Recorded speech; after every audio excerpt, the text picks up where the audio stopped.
Me already? Yeah. So I I have the honor to break our somatic routine a little bit. I have some impulses from philosophy and political science because I thought that the topic of community is also a very important topic in my academic discussion. And I have a couple of more questions for you and a couple of theoretical inputs, more like ideas and directions that enables us hopefully to think more differentiated and also maybe a little bit critical about our communities. And it starts, doesn't start.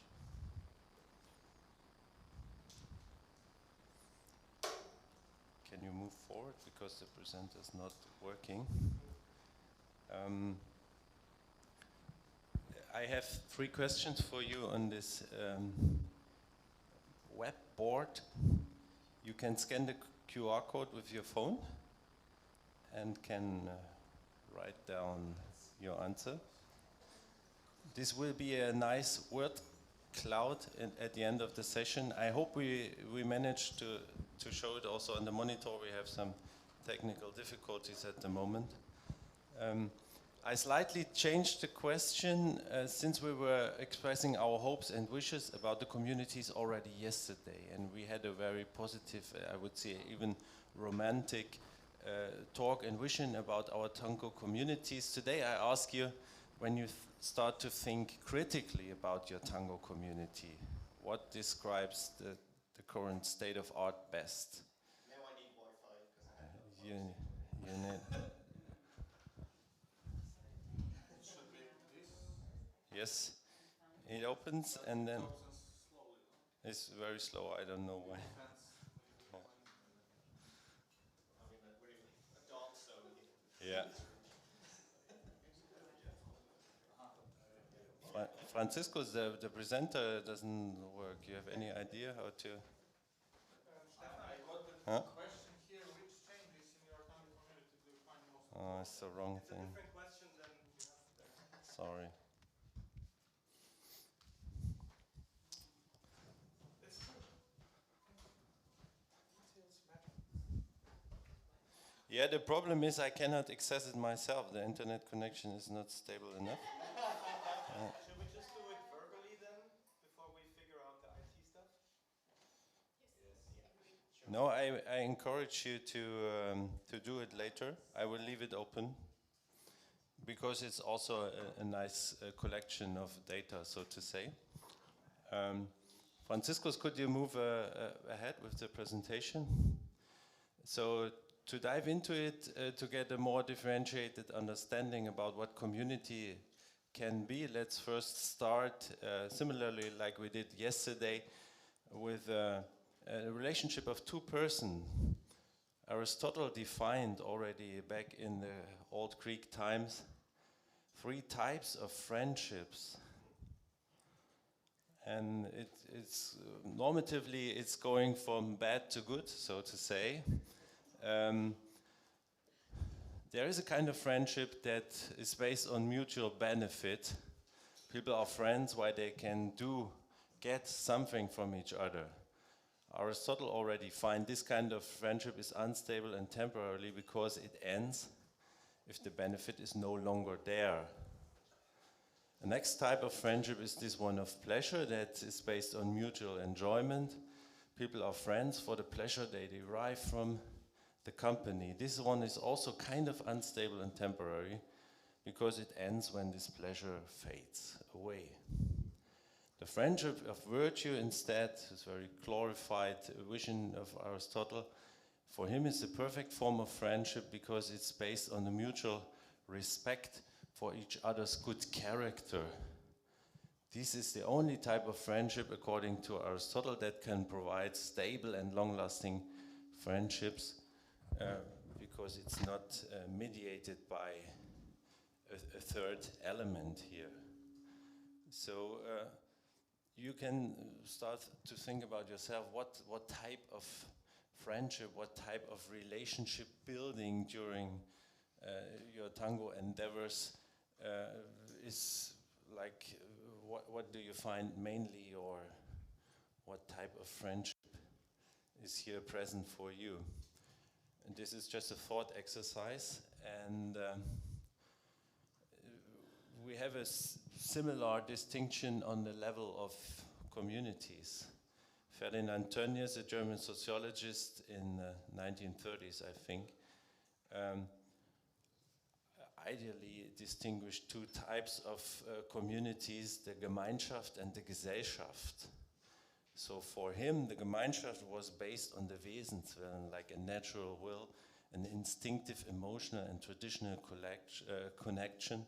And these relationships are intimate and long-lasting. And his idea was that families, villages, and neighborhoods are based on this type of community building. For him, the group is prioritized because individuals feel a sense of belonging to this group. Instead, the Gesellschaft, which is criticized by him and is also terribly instrumentalized by the Nazis then, but this is another topic, we can talk about it in the coffee break. A Gesellschaft instead is based on the Kürwillen, like a rational decision and a rational will, is consciously made, is goal-oriented and calculating. These relationships are impersonal, transactional, and temporary. Like the market is a typical example for this kind of relationship building. And also in his understanding, the nation state, because it's just an institutionalized framework which lacks effective connections. It doesn't have to be necessarily like this, but in the more critical reading of Tönnies, this is the understanding. In this type of society, the individual is prioritized and the relationships only serve the personal interest and the profit of the individual. The next slide, please. Yes, you can do this. Just The slide. The previous Just one. for a second. Yeah. Thank you very much. I won't publish it. I can send the slide. I guess I will need to send the slides because I want you also to answer the question, and I cannot excite the Slido for whatever reason at the moment, so don't let us, the technique, steal us our time at this point. Can we move ahead nevertheless? So to give a personal example, when I think about the tango community, when do I find this aspect of Gemeinschaft? Yeah, I'm personally invited to a remote small tango scene with very few hardly skilled dancers. From time to time it happens. I go there because they are my friends. I want to participate in the community, and this is my first goal. And I know it's far away. I spend a lot of money and time.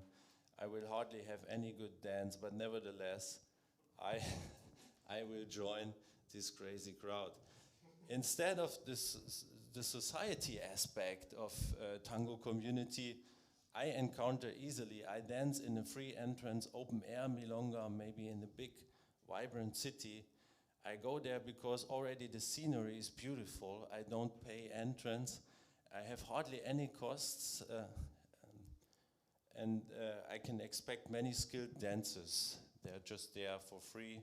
And if I don't like it anymore, I go. So no social boundaries, no connection, no entry at all. So this is a type of society-like behavior that is also connected to tango communities. And from time to time, I would admit, we found ourselves in this position. No? Do I really want to travel to this remote place? It's expensive. I don't expect dances there. Or do I have like a chance for free next door? I encountered this in myself as a DJ, as a dancer, but also as an organizer. Maybe sometimes offering a milonga with entrance pay, and the competitor is organizing a gratis milonga outside. So I think you get the point here. Can we move on? Additionally, I would like to know if you can make any prioritization at the moment, you think the tango community is more like a society thing or community thing? Unfortunately, I cannot open the right question at the moment, so we will postpone it to later. Can we go on? Yesterday we already talked about the concept from Benedict Anderson, the imagined communities. So originally community was very place-based, so people sharing things and rights and privileges in one place. This was a kind of idea of community that lasted for a long time. But nowadays communities do not only exist physically, but also in the pure imagination of the members to feel that they belong to a shared history and identity. An example for tango would be the global tango community, if such a thing exists. No? Yesterday already somebody asked, so what is the community? I mean, we can ask, even if, is there a tango community in Berlin, and then continue. And if it's there, where is it? Is it here, or is it in Schöneberg, or is it the old people, is it the young people? But nevertheless, if there is such a thing like a global tango community, I think we can for sure say that they never met at any concrete place. So the place where they meet is their imagination, so to say. They have a connection by the music, the history, and shared rituals and narratives. Buenos Aires, La Época de Oro, other key items are important here to reference to this imagined community. And of course, social media, I think Daniel will talk a lot about this. I for myself would say, like, without Facebook, the tango community for me wouldn't really exist, or I would never have the idea that is the one big thing that belongs to each other and is connected. I would rather have like individual places and people in mind that I met here and there, and most of them I guess I would even have forgotten that I met like 10 or 15 years ago if I wouldn't continuously see their pictures and their actions. And Darko beautifully said yesterday, hi Stefan, honestly I don't know if we ever met in person or if we just keep observing ourselves vice versa on social media for the last 10 years. Now, in the end it's hard to say. Or if we have this phenomenon that one changes his Facebook name, then all of a sudden people start to call you by another name or whatever. So yeah, it will be really interesting to dive with Daniel and in the discussion dive deeper into this aspect of imagined communities. The metaphor of tango as a kind of ecosystem was already present here, and since I worked with ecologists a lot in the last year, I have to try out this idea of tango as a superorganism. So my organism is something that we explored nicely in the room next door just a couple of minutes before. Every organ has a specific function, and this function relates to the whole of my body. And this is the definition of the organs. They play a specific role. Without my body couldn't work. And my body is defined, or my organism is defined as the complexity of all these elements. Huh? And we wonder if tango, if communities as such can be something like an organism. Are there certain elements that have functions without the whole thing wouldn't survive? And is there any reference from the holistic entity, this is a technical word, to the specific elements? Well, I'm not sure, but let's try out this metaphor for a moment. An organism would have the function of resilience. If it is put under stress, it has a certain capacity to stay itself and to regain its functionality. And for sure, I think tango communities have a sense to survive crisis, or these are question marks in the end. No? After the pandemics, things came back, things changed. So, is there an inner power of tango to survive crisis and to get back into function? Maybe it is, yeah. There is certainly an aspect of collective action. Sometimes the community is able to organize things that go beyond the interest of the individual dancer and organizer. Yeah, it depends on your idea of the community. Personally, as an organizer, I'm doubting a little bit this dimension. No? If people have a benefit coming to Milonga, they might support it, but if this benefit is gone, it's really, really difficult to have like in support of the institution which doesn't pay back in an immediate value. However, there are initiatives like fundraising campaigns and common event organizations all of a sudden that have this aspect of collective action. What about innovation in this kind of super organic tango communities? Hopefully we are able to develop models of inclusion, respect and communication, and this most likely, or in my hope at least, can have an impact on the development of society. Can we move on? So, how do tango communities emerge, exist and change? In this sense of emergence, there are clearly some founding myths in your local tango scene. Who started the local scene? What were the first... I mean, I guess we have a lot of stories if we start with this. The only thing I can say in terms of funding myths, it's always 20 years ago. No, I don't know how it's in your city. Yeah, 20 years ago there was he or she.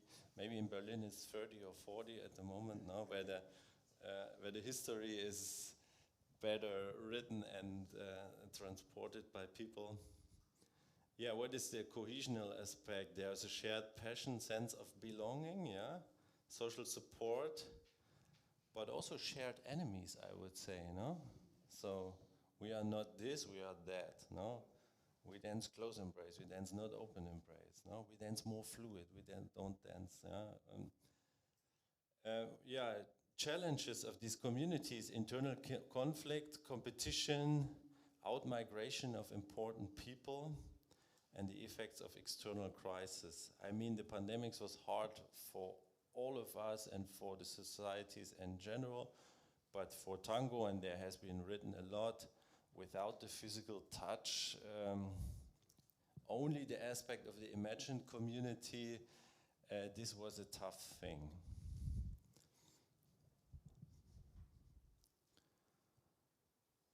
Yeah, I play myself with the idea, or we did it already yesterday.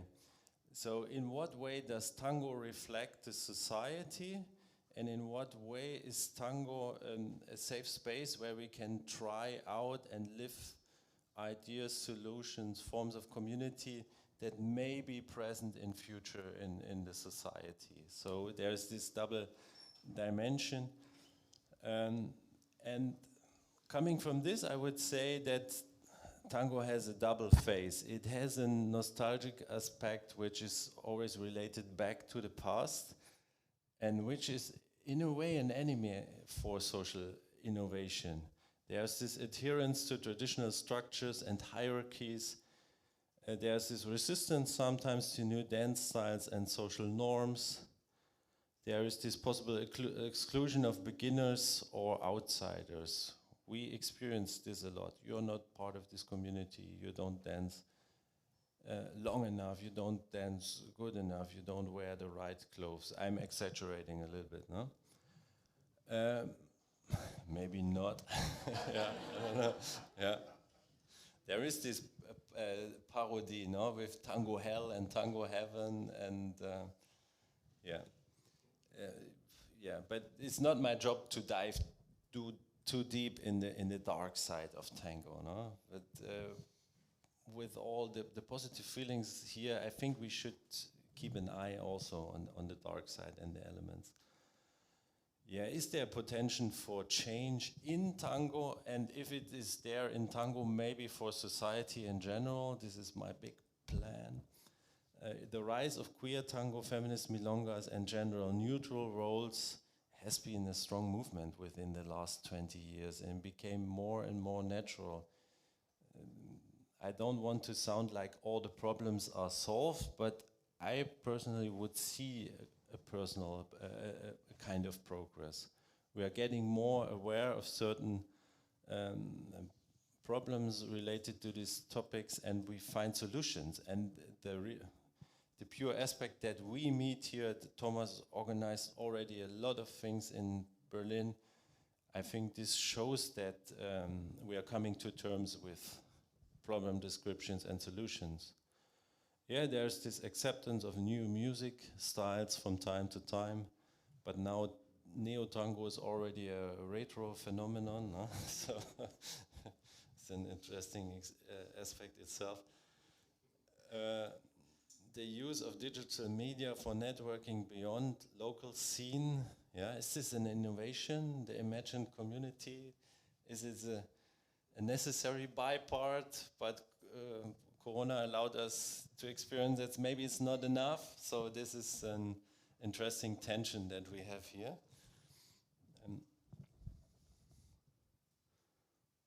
So this is the Slido interaction that we actually can work on because it's open right now. Giving all this reflection, which changes in your tango community do you find most important? Take your time to answer this for yourself. Maybe give me a feedback. Who's able to open this at the moment? Does it? Yeah.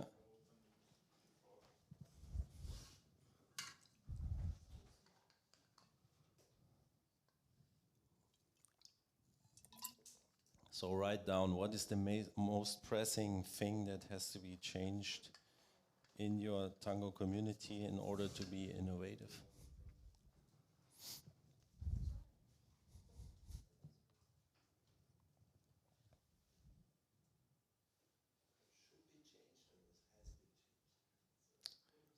Should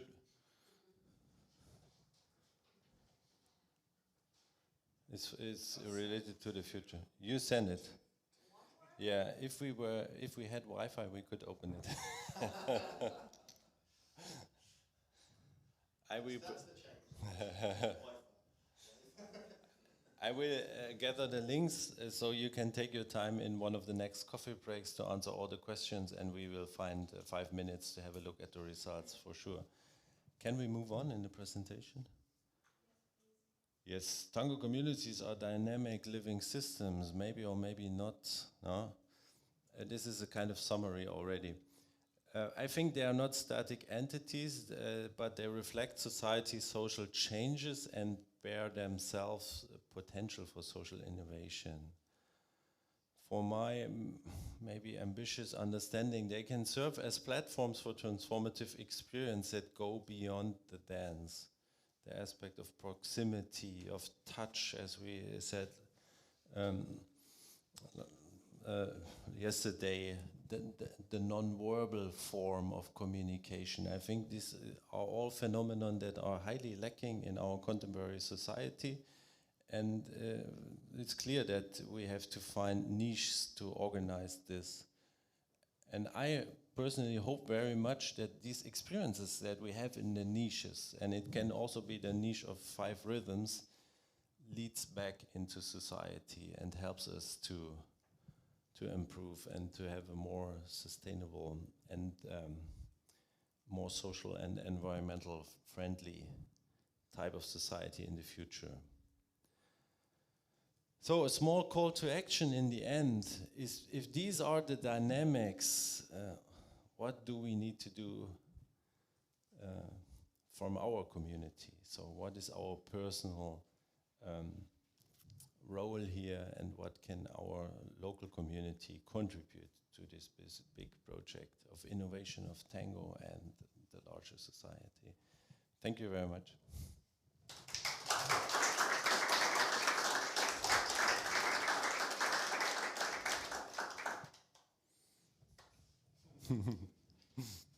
I think we have 10 minutes time for discussion, or Yes, we have 10 minutes. Thank you, Stefan. Wonderful. We have 5 minutes. Good questions. Oh, Slido is working. Thank you. Thank you.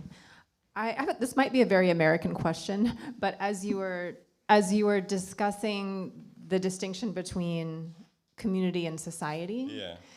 the community being, my interpretation of this is a dynamic which is more interdependent, where people are bonding over non-monetary material versus a transactional relationship where you're bonding over like exchange of goods or money or identity of some kind. So I've always found that tension really tricky, and I wonder how you think about that in a non-US context, right? So we talk about community as like authenticity and connection and love, and we want to feel a sense of belonging, and this is like inherently in conflict often for me with the need to like pay rent and charge for classes and create that sort of transactional relationship. And in the US especially, everything is monetized, even like our love relationships, So I'm curious just to hear you speak about that and how you navigate it, like when building a tango community. Yeah. Well, there was a time of my tango career, so to say, the first 10 years, where I was a big fan of the community-only model. No? I was DJing for free, organizing milongas for free, and whatever. And I felt in the moment where I give it for nothing, it automatically benefits the common good. No? This was my attention, and I observed this attention in many people being in tango, starting in tango, and whatever. Yeah. But after the years, as you say, you have to pay rent, and maybe the person entering the milonga for free has an income that is 10 times higher than you're DJing for free. And so giving everything for free not automatically benefits the whole good, and it even destroys certain kind of professionalism in tango, which is necessary. Without schools, reliable organizers, even people making high quality videos of tango performances, tango wouldn't exist. But still, as a dancer, as an organizer, we want to have this feeling this is something outside of society, which is not completely dominated by money. And of course, the value of an embrace and of a good milonga experience and community experience for sure cannot be measured in money. I mean, to pay a rent in a good tango scene is higher than to pay a rent in a city with a smaller, But yeah, for sure I see the tension, and I think everyone would have a story to contribute that refers exactly to this tension of community and society, and we should discuss this, I think.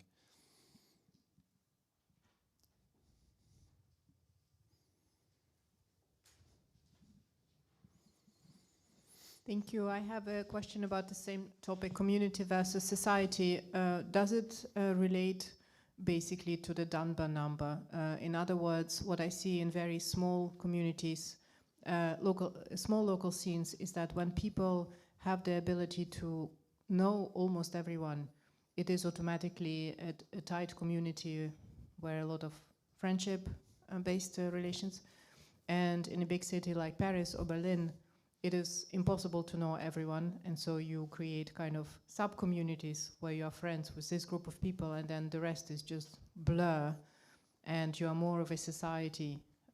Is it just the numbers, or is it more?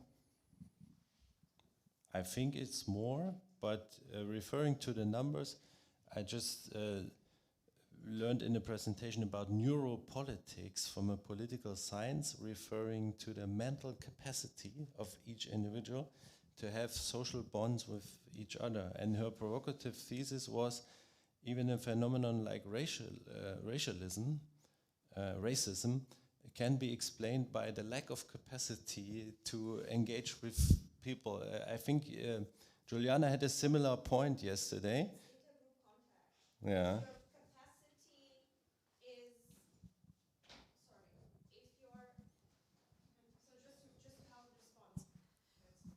Yeah, I'm sorry. If your capacity is overloaded, then you're unable to process, then you're unable to be in touch and have contact, and you basically discriminate other people not because you don't like them or because they have another skin tone or whatever, but because they don't belong to the group you are associating yourself with due to not physical appearance, but similarities on which grounds you actually have associated in the first place. Mm-hmm. So yeah, basically concurred. So also in psychology, and that is a very, very old phenomenon. So we're talking about a theory that is from the mid-50s or early 50s. Sorry to barge in. Yeah. I'm gonna... Talking about tango styles, there we go. Maybe from a different perspective, but an answer also to your questions. I think the term community as we use it today here is still fuzzy. It's unclear what it means. I work in a large organization. There's 110,000 people. We are a science-based company, and I work with the communities we have there. So we also try to get clarity what are communities of expertise, communities of practice, etc. And in our tango space, I would just add more dimensions to think about it. So maybe, Thomas, you in your school, you have one, maybe even two communities, but they're also your customers. And then you have people coming from outside of your schools to Milonga. They can become part of the community of that Milonga, which maybe only happens once a month.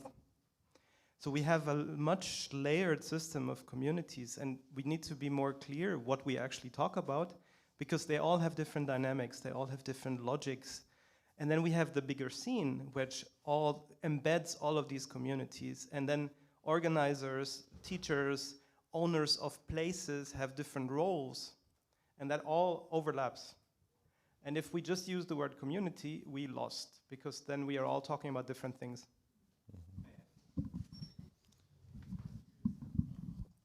I know I'm not really a participant, but I have two practical examples, because I also think there's different communities, and also you said, or you brought up the question if there's like a whole tango community, but after I started doing videos, at some point professional dancers came to me and said that for them, they watch the videos to see what is happening on the other side of the world, what is happening with other professional dancers, and that's how they connect with each other, although they have never seen each other. And I'm telling about people who go to Darko's festival, like who are teaching there. So for them, they said, oh, this was super important.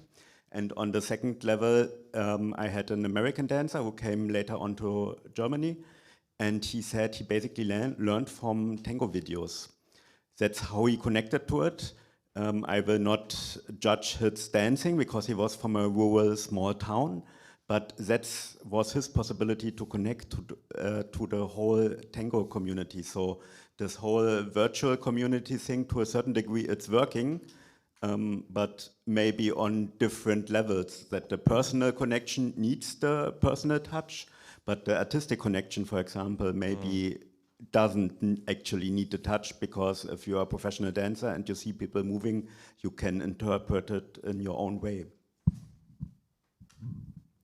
Wonderful. Thank you so much. I have to stop here, and I apologize to everyone in the stream that we were running late. Thank you for speeding up your presentation. Thank you for all your questions. We will continue, and we will start on time for the next presentation at 11 o'clock. Thanks for joining.